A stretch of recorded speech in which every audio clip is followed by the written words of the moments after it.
Hello and welcome to Recipe Wars. I am Judith Jones. And I am BC Hoffman. And today we will be battling it out to see who makes the best risotto.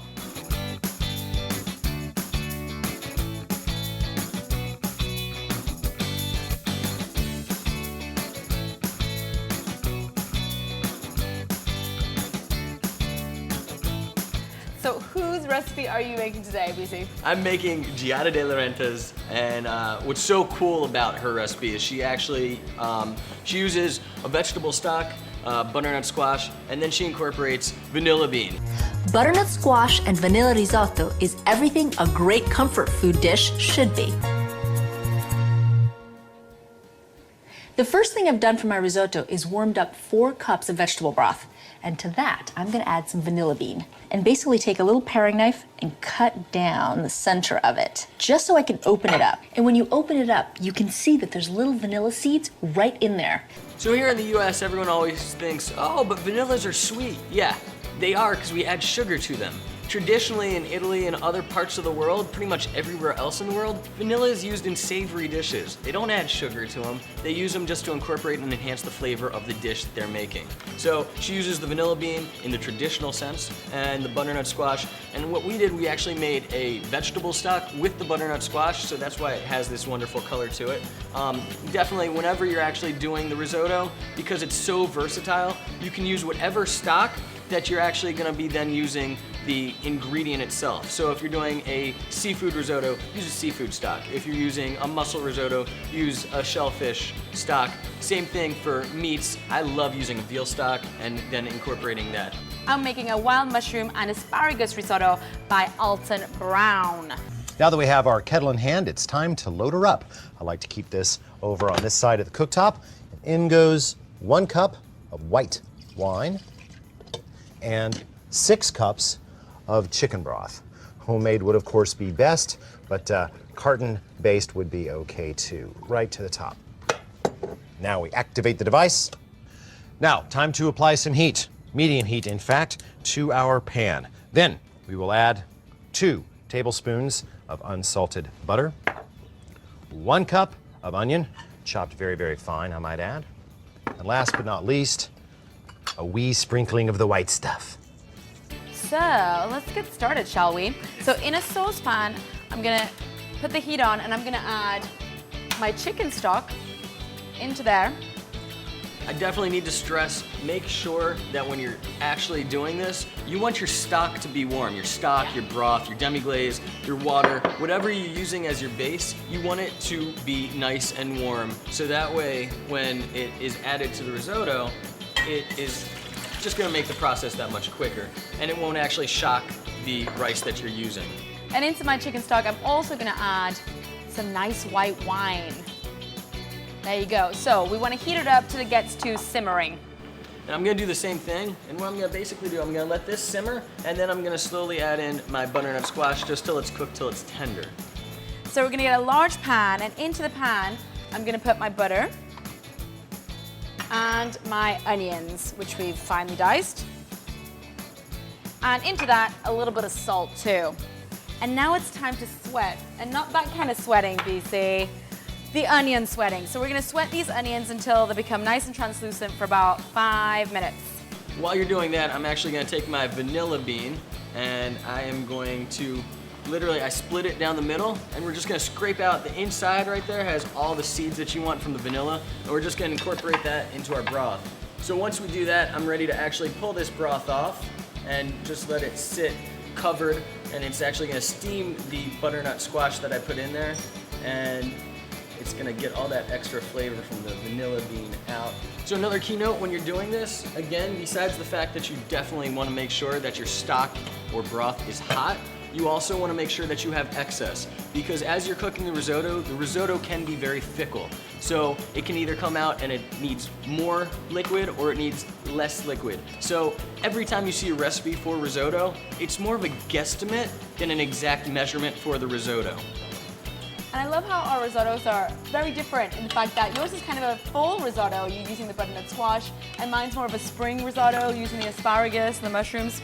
And it's so versatile because risotto's been around for thousands of years. First introduced to Spain and Italy by the Arabs during the Middle Ages, and then became very popular in Milan, where it was actually, the slow cooking process was a traditional technique, and it was used in the wine country at the time, served with ossobuco, so they would incorporate the rice, which was one of the staples at the time.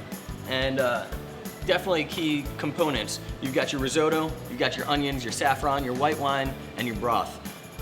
So we're gonna traditionally do that, and what I'm gonna do, I'm gonna throw in my butter just like Judith did for her recipe, and I'm gonna melt that a little bit, throw in my onions, and then we're gonna toast our risotto.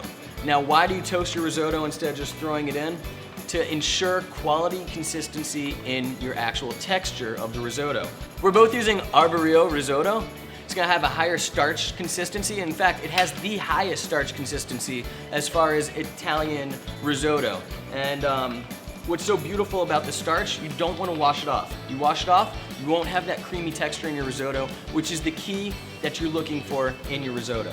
So I've got that going, I'm gonna throw in my onions, and you're literally just gonna, you aren't gonna brown your risotto, you're just gonna get it warm to the touch. So when it's going through, you just want warm to the touch. I'm gonna sweat these onions real quick with the hot pan and the butter. Should be very quickly. So we're getting our onions nice and translucent, about 5 minutes, and the idea is we don't want to get them brown, we just want to sweat them. And if you see them brown, turn the heat down, as Alton says. So that's good right there. And we are also going to add now in our arborio rice. In it goes. Again, when this is cooked, it's a short grain rice, so it'll become nice, creamy, chewy, and firm. And this rice is also used in rice pudding because it gives it just a lovely texture. So what we're gonna do is give that a nice turn in with the butter and onions. And we're gonna let that get translucent for about 5 minutes. Again, we don't wanna brown it, just nice and translucent. I would say about 2 minutes for this one at the most. Yours is going 5. She's got the extra time on hers. Well, I think it's about between 3 and 5, so let's see how quick it goes.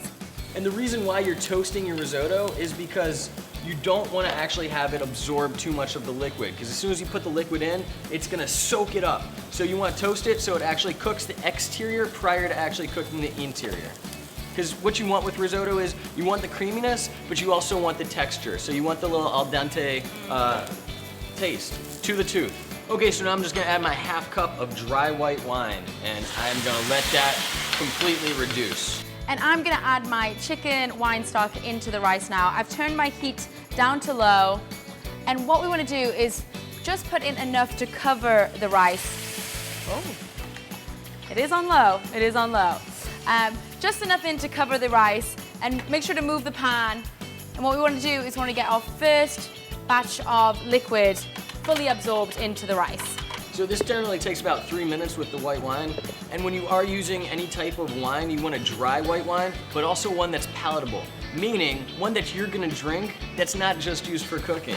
So I would say a nice Pinot Grigio. You could even use a good Chardonnay, which will add a nice creaminess to it. So all the liquid is absorbed into the rice. And a good little trick that Alton Brown says is that take your spatula and just move it across the pan. And if you can see your pan at the bottom, it's time to put in more liquid. So we're gonna do exactly the same and put in our simmering stock, just enough to cover the rice.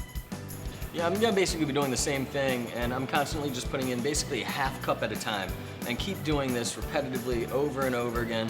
It's gonna take roughly 30 minutes. Halfway through, at about the 15-minute mark from the first time that you put in your ½ cup of broth, you're gonna wanna check it to see the texture of the actual risotto. So you're gonna wanna see what the feel of it is. If it's too hard, it's not quite ready. If it's too soft, it's been cooking too long, but should take about 30 minutes, no more, no less. And you do want to stir it, not all the time, but make sure you stir it often to make sure, you know, it's not sticking to the bottom and it's absorbing all that liquid. So it's been about 35 to 40 minutes. I added another batch of liquid to the rice, and that is about done now. So all of that liquid is absorbed and it just looks very lovely. So finishing touches, we're gonna add in our cooked mushrooms. Lovely. And some of our cooked asparagus.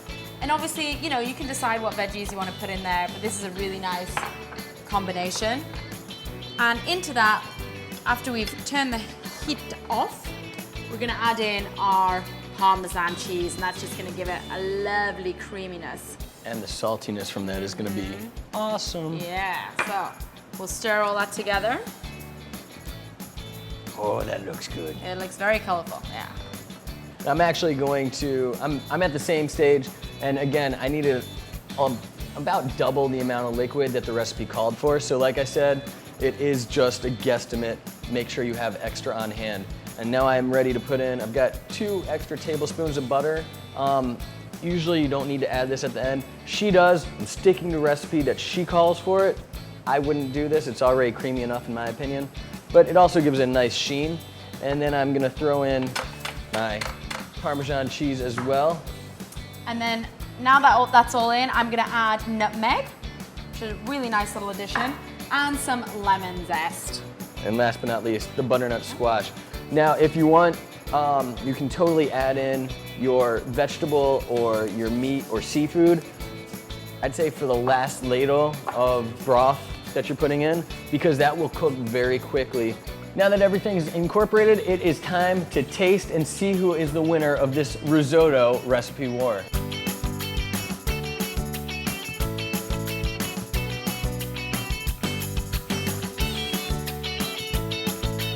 Who's the winner? Who is the winner? Should we do yours first or mine?